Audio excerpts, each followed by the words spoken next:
Hey people, so I've been shamefully trying to draw a chi-square table across tabulation for the past couple of minutes.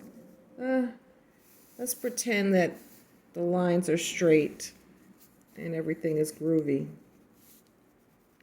All right, so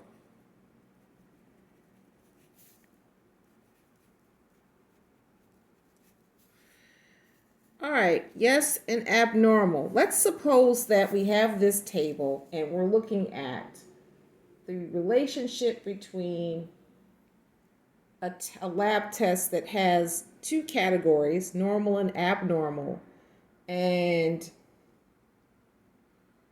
some other factor, maybe smoking. So, yes, the person's a smoker. No, they're not a smoker. Okay. So, let's put some numbers in this table. So, say we observed 3 cases of a yes and an abnormal, 3 cases of a normal and a yes, 2 cases of an abnormal and a no, and 1 case of a normal and a no. Okay, for you to calculate, first of all, these numbers are observed. You observed them. You had nothing to do with this. You just happened to collect this, and that's what observed means. It means I was just an innocent bystander. I didn't do it. Okay? Now, according to the chi-square statistic, and more specifically, this concept of an expected value. There's an expectation. That didn't sound too smooth. Expectation. Why did I say it like that? You get the point. So there's an expected value for each one of these cells. And your chi-square test compares your expected to your observed. So if you wanted to calculate your expected, it would be, and by the way, these numbers are too low for you to do a chi-square test. You should really get a sample size calculation, but let's just keep going, okay? All right, so let's put these totals in for the rows and for the columns, okay? And so how do you calculate the expected value for each one of these cells? You're going to go row total times column total for the cell, which will be 30 over how many are in here? 9, right? So 30 over 9. This one is going to be 24 over 9. I just want to check my numbers. 15 over 9, and this is 12 over 9. Okay?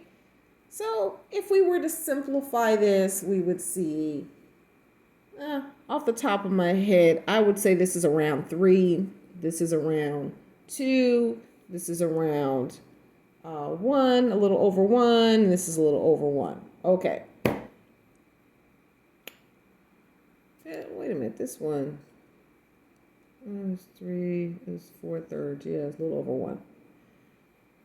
Sometimes, like, I get something right and I'm surprised. All right. So, for expected value, just remember it's your total row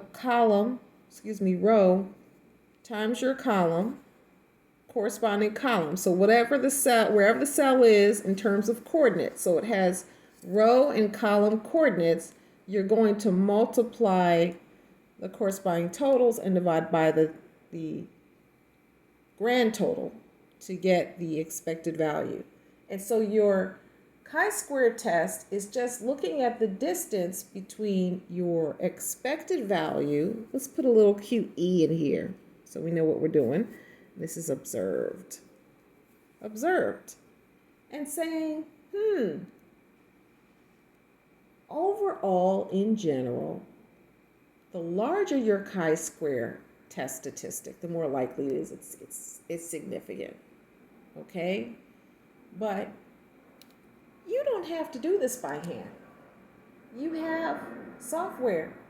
I'm just showing you that when you're thinking of the chi-square test, think about what is needed to generate that chi-square test statistic. Think about it that way. Because if you think of it that way, you won't have trouble confusing it with some other test that's needed. Okay? So this was just a quick tutorial on the expected value and how to calculate it for each cell. Have a lovely day.